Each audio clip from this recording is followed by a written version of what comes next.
Oi pessoal, tudo bem? Hoje eu vou contar para vocês como foi o GP de Spa na Bélgica de 1986 e no vídeo de hoje a gente vai tratar dos treinos.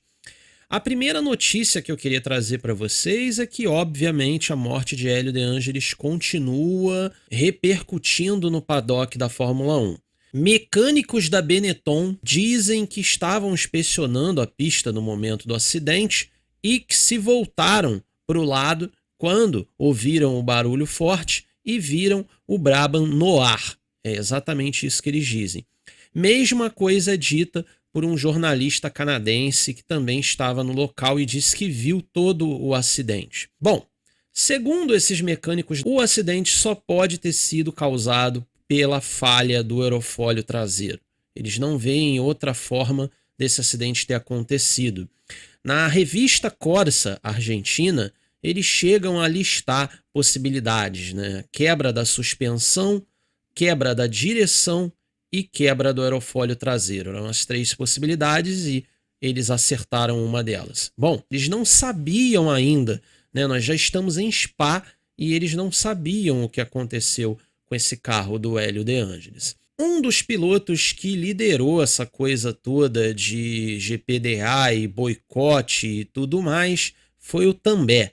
Tambay que teve aquele acidente espetacular em Mônaco e disse ali, né, a revista Para-Brisas Corsa que viu a morte de perto, né? Então, enfim, o Tambay mexido aí com o que aconteceu, né, com ele em Mônaco e também, obviamente, na semana seguinte com o Hélio De Angelis, liderando essa coisa toda, né, de boicote ao GP de Spa, mas isso acabou não acontecendo, não. Na Bélgica, a imprensa brasileira, obviamente, no primeiro dia de atividade já foi atrás do Senna para ouvir dele, né, o que ele pensa do assunto. Lembrando que o Senna já tinha falado e muito na imprensa italiana. E o Senna faz um discurso parecido, dizendo que ele teve problemas sim com Hélio De Angelis no ano anterior, mas não são esses problemas que vão fazer com que ele não fique entristecido ou que ele não sinta pelo acidente. Ele deixa muito claro que foi bem complicado para ele, visto que ele conviveu com Hélio De Angelis um ano inteiro. Sobre a questão das mudanças, segundo o jornal o Globo, a FISA e a FOCA, os dirigentes, se reuniram para tentar reduzir a velocidade dos carros. A GPI já tinha dado essa informação, já tinha dado até o que eles iam modificar no regulamento. Mas, enfim, isso ainda estava no campo da hipótese, né? A redução drástica de potência com as válvulas Propoff, isso ainda estava no campo da hipótese. E o Ayrton, sobre esse assunto, pega e diz ao jornal O Globo que a limitação de combustível não foi suficiente, os carros continuam andando tão rápido quanto no ano anterior e não está adiantando nada. Então, o Ayrton pega e diz que eles têm que tomar alguma solução mais drástica, e aí ele dá o exemplo de Spa, né, que nesse final de semana eles estavam um dos circuitos mais perigosos de todo o calendário, curvas velocíssimas, e aí ele pega e dá o exemplo do Beloff, né? E aí ele pega e diz, olha, não morreu na Fórmula 1, mas tá aí, o circuito é perigoso sim. Então, a gente tem que fazer alguma coisa para diminuir a velocidade desses carros. Na publicação que ele fez para a imprensa italiana, eu trouxe para vocês semana passada, o Ayrton chega a dizer que Prost e Alboreto seriam os líderes ideais para a GPDA nesse momento e que ele não era essa pessoa nesse momento, né? Vocês sabem que o Ayrton mais tarde vai liderar sim toda essa questão de segurança na categoria, vai ser um líder dentro da categoria. Só que não é o momento, né? Ele não tem esse cacife ainda. Então, ele deixa muito claro aí que Prost e Alboreto eram os homens ideais para fazer essa liderança. Sobre a questão do boicote, o jornal o Globo deixa claro aí que não foi feita uma forte articulação em torno disso daí, não. Na quinta-feira, nem todos ainda estavam em Spa, e que os que estavam lá estavam mais aproveitando a bela tarde ensolarada, rara, lá em Spa, na Bélgica, né, de primavera. Então, enfim, o pessoal estava tentando ali ter uma tarde agradável, conversando, mantendo a resenha e tal.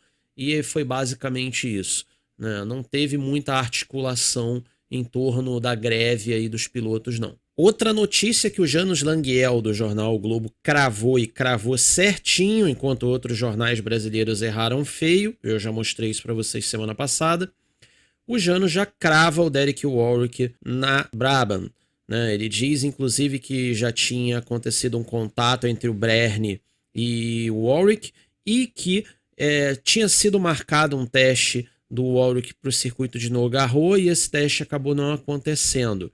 Mas que provavelmente Derek Warwick é quem vai assumir esse Brabham do Hélio De Angeli. Ou seja, o Janus Languiel acertando em cheio. No primeiro treino, o que a gente viu foi um Berger muito forte, já virando um tempo excelente nos primeiros 15 minutos de sessão. Nelson Piquet muito forte todo o tempo. Keck Rosberg de vez em quando fazia boas voltas e um Ayrton Senna com extremas dificuldades. O que aconteceu é que a Lotus simplesmente não tinha setup em Spa para andar no primeiro dia, então o Ayrton estava com extremas dificuldades de tocar o carro. O que aconteceu foi que, como a Lotus teve diversos problemas nos rolamentos traseiros desde o GP de Imola, a Lotus descobriu lá em Paul Ricard, no dia da morte do Hélio De Angelis, que o problema era na suspensão traseira. E aí o que eles fizeram?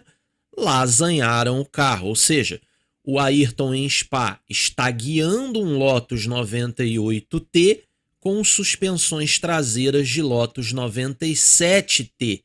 E aí, né, o desempenho foi para o ralo. Conclusão, né, ele reclama bastante, inclusive o Ayrton no final da sessão consegue ali meio que se defender do Keck Rosberg, porque até do Rosberg o Ayrton estava tomando tempo, mas o Ayrton meio que carrega essa quinta posição pelo pescoço, e aí, terminada a sessão, ele vai, né, para uma reunião com todo mundo da Lotus para passar o que está acontecendo no carro, segundo o Janus Languiel.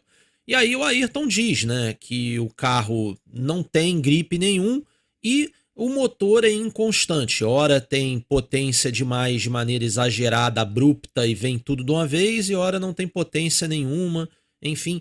Né? O que eu sinto que o Ayrton está tentando explicar é que, de repente, nem é o motor em si o problema. O que eu percebi pela narrativa é que ele está tendo problemas de tração, né? A potência não chega no chão. Ele não está conseguindo ter tração e aí, né, ele produzindo wheel spin o tempo todo, vai ficar muito complicado de guiar em Spa. Bom, o que aconteceu foi que o Nelson, no finalzinho, bateu o recorde da pista nesse primeiro dia. E aí a Williams já comemorando ali uma pole position provisória e tal, no último segundo de sessão de pista aberta, o Gerhard Berger me faz a pole position provisória e bate o recorde da pista. O que era esperado em Spa era uma Benetton, sim, entre os 5 primeiros. A Benetton estava muito forte, né? Só lembrando a vocês que o motor BMW em regime de classificação é muito poderoso. Então, era esperado uma Benetton muito bem.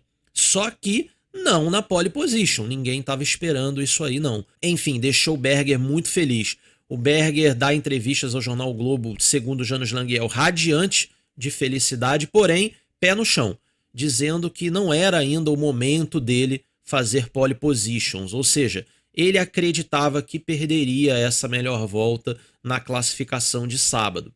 É o Berger pé no chão, né? Mas muito feliz e dizendo que tem que terminar entre os 5 primeiros, esse é o objetivo, né? Tem que pontuar, né? Na verdade, eu acho que o Berger foi até além do objetivo dele. Eu acho que o objetivo dele é pontuar, terminar entre os 6 primeiros já está excelente para Benetton. Enfim, eu acho que esse é o objetivo desse time. Para o Nelson, o assunto é outro. O Nelson dizendo que o carro estava perfeito, né? Ele logo, como, né, não teve tantos problemas assim mecânicos, ele aproveitou para acertar bem o carro, ele teve tempo para isso, deixou o carro bem no chão, como ele diz, né? Deixou o carro bem legal e aí foi para as voltas rápidas. Lógico, ficou um pouco decepcionado de ter perdido a pole provisória. Isso aconteceu com o Nelson já algumas vezes em 1986, né? Ele vira um belíssimo tempo e alguém vem e tira dele a pole position. Ou tira a pole position provisória, enfim, vocês entenderam. isso aconteceu já com alguma frequência. Mas é aquilo, o Nelson muito esperançoso para que o tempo mantivesse firme para o sábado e, consequentemente, para o domingo. Já o Ayrton, a narrativa era outra, o Ayrton torcendo para a chuva vir de qualquer jeito, porque no seco a Lotus não estava funcionando. E aí é aquilo, pessoal. Isso aparece até no livro do Tony Dodgins, enfim, isso aparece na literatura, né? A Lotus sofrendo todo o final de semana com um conjunto mecânico traseiro já obsoleto, né? E que não tem nada a ver com esse carro mais. Mas enfim, eles estão tentando usar para ver se conseguem terminar as corridas, porque com a, aspas, suspensão nova, o carro não terminava as provas, né? Sempre tendo problemas de rolamento, porque a suspensão está transferindo carga para o eixo. E aí o sistema ali não está aguentando. Então eles tiveram que voltar para um modelo mais antigo e o carro ficou inguiável. O sábado foi um dia de lições, e as lições aprendidas foram de humildade. O Gerhard Berger tinha pole position provisória, como eu disse para vocês, e ele simplesmente fica nas garagens todo o treino. E quando ele sai no final, ele sai com pneus de chuva no seco. Sei lá por que a Benetton fez isso. Conclusão da história, o Nelson Piquet vem no trechinho final ali de sessão e crava a pole position e tira do Berger o recorde da pista. Lógico que o austríaco ia dar entrevistas de isolado. E ele mesmo diz que tinha carro para fazer a pole position, baseado no que o Piquet conseguiu melhorar. Ele diz que daria para ele melhorar mais. E ele disse que foi um aprendizado para ele, que ele esnobou o treino. Essa é a real. Ele esnobou a sessão, né? Era só ele sair e a pista melhor do que na sexta, era só ele sair e virar a pole position. Mas não, ele quis ficar nas garagens todo o treino, chegou a sair do carro em alguns momentos. Então, complicado, né? Foi uma lição aí para o Berger, que vai largar na segunda posição.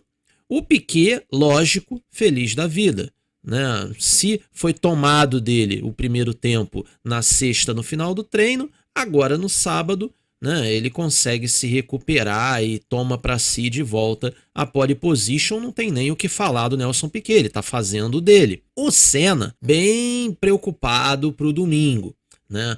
E o Senna já revelando as questões da suspensão, que eu disse a vocês, né? O Senna já revelando que está com as suspensões do modelo 97T. Daí ele diz que vieram rolamentos novos, mas que não se encaixavam, né? E aí, enfim, não conseguiram usar as peças e tiveram de recorrer a suspensões antigas. Enfim, o carro saía de frente o tempo todo, né? Segundo ele diz. E aí fica complicado de guiar, e mesmo assim o Ayrton consegue escalar para a quarta posição nesse grid de largada. É aquele negócio, né? Enquanto uns estão tentando ensandecidamente alguma coisa em algum lugar, o Berger ficou nas garagens e abriu mão da sua primeira pole position. Enfim, coisas da Fórmula 1. Vamos aí para a nossa rodada de altos e baixos nesse quali que eu sempre faço aí com vocês. Lógico que o primeiro que eu tenho que comentar, Nelson Piquet, foi perfeito todo esse final de semana até aqui, né? Muito rápido, todo o tempo, extremamente competitivo, fez um belo setup na sexta-feira e no sábado consegue finalmente a pole position. Então, perfeito o final de semana do Nelson até esse momento aqui. O Prost não preciso nem dizer nada, né? Excelente qualifying, ele consegue ali o terceiro tempo, porém um terceiro tempo muito próximo da pole position, e não é normal para a McLaren. Se indicava que a McLaren, para nível de corrida, estaria com um carro muito bom. Keke Rosberg não foi tão impressionante quanto seu companheiro de equipe, disputou muito com a Ayrton essa quarta posição, que foi aonde ele geralmente conseguia figurar, mas aí veio o sábado, a pista melhorou, todo mundo melhorou, o Rosberg não melhorou o suficiente, caiu para oitavo. Desempenho nada impressionante aí do piloto finlandês, não. Nigel Mansell. Nigel Mansell fez o básico todo o final de semana na parte dos treinos, tanto nos práticos quanto nos treinos valendo qualifying. Enfim, o Mansell fez o básico do básico, sempre ficando entre os 5 primeiros, porém nunca muito expressivo dentro desses 5 primeiros, né? Então, enfim, não era um final de semana muito forte do Mansell até esse momento aqui não. Outro destaque, com certeza, René Arnoux, mais uma vez, né? Colocando a Ligier na 7ª posição e colocando 3 segundos no seu companheiro de equipe, Jacques Laffite, na 17ª posição. É complicado, tem finais de semana que o Laffite toma um caminhão de tempo do René Arnoux. Muito rápido mais uma vez. Outros 2 destaques, com certeza, Tambay e Brundle, os mesmos lá do acidente de Mônaco. O Tambay com a 10ª posição com esse carro da Lola Haas. É impressionante, cada prova esse carro parece ficar mais rápido e eles largando mais à frente, mais competitivos, enfim, é bem impressionante aí a curva de crescimento desse time. O Martin Brundle não preciso nem falar, eu não canso em tecer elogios para esse piloto.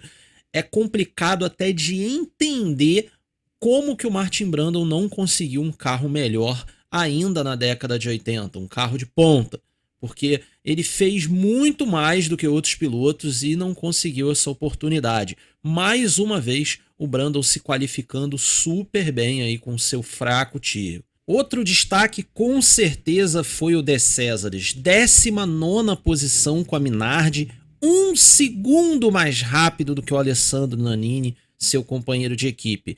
Parece ali que depois que o De Cesaris tomou tempo do Nannini em Imola, parece que ligou a chave e o De Cesaris vem aniquilando o Alessandro Nannini prova após prova. Ele é um piloto super veloz, todo mundo reconhece isso no circo da Fórmula 1 ali da época. O problema é que, enfim, é um piloto que bate muito, mas independentemente disso, velocidade nunca faltou. É impressionante a velocidade desse italiano e colocando aí a fraca Minardi na 19ª posição. Bom, e para terminar a Ferrari, deixei o pior para o fim.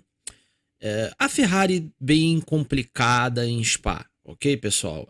Muito lenta, o Alboreto tomando praticamente 1 segundo e 9 da pole position, na 9ª posição, o Johansson mais atrás ainda, né? Ferrari que trouxe muitas coisas aqui para Spa, né? Trouxe turbinas Garrett pela primeira vez, né? Utilizou elas um dia só, somente na sexta de manhã. Já na sexta tarde montaram de novo os carros na turbina KKK e, enfim, fizeram isso o final de semana inteiro nas turbinas normais. Conclusão da história. Outras modificações que a Ferrari fez foram algumas coisinhas pontuais no nariz dos carros e mudanças também, aí sim, grandes no conjunto mecânico dianteiro, né? Toda a montagem do balancim e do rocker Army, tudo completamente diferente. Era basicamente a mesma suspensão, porém a montagem dela numa configuração diferente. Isso não trouxe muito resultado, não. A Ferrari não foi competitiva em dia algum todo o final de semana. A Ferrari era tida no paddock como o azarão completo, né? Vocês viram nos textos da tela os italianos dizendo que só um milagre faria o Senna, por exemplo, ir bem na corrida, né? E que às vezes os milagres acontecem. A Ferrari, meus amigos, eu acho que nem com milagre, porque tomando 1 segundo e 9 da pole, fica bem complicado de se conseguir alguma coisa. E era um final de semana que eles estavam esperançosos, né? Por quê? Porque você traz muita coisa nova, muitas novidades e, enfim, foi uma decepção, nada funcionou muito bem, não. Bom, pessoal, e foi isso. Na semana que vem, sexta-feira, 7h30 da noite, a gente vem aí com a prova de Spa na Bélgica, onde o vencedor foi esse aí que tá na tela, esse rapazinho aí que correu por fora todo o final de semana e acabou levando, né? Enfim, o Mansell conseguindo aí a sua terceira vitória na Fórmula 1. Se você puder ajudar o canal, deixe seu like, porque você ajuda demais e a gente está precisando mesmo, tá bom? Se você quiser ser membro, o programa de membros é R$ 4,99. Você entra no nosso grupo, tem o nosso drive, tem um monte de coisa que a gente faz lá, enfim. Vocês têm acesso antecipado a algumas coisas que a gente está estudando para os vídeos, para o canal. Algumas nerdolices minhas lá, umas coisas malucas que a gente faz. Enfim, é isso aí. Tá bom? Então a gente se vê semana que vem. Sexta-feira, 7h30 da noite, com o GP de Spa na Bélgica de 1986. Uma corrida que teve um pódio bem surpreendente. Então até lá.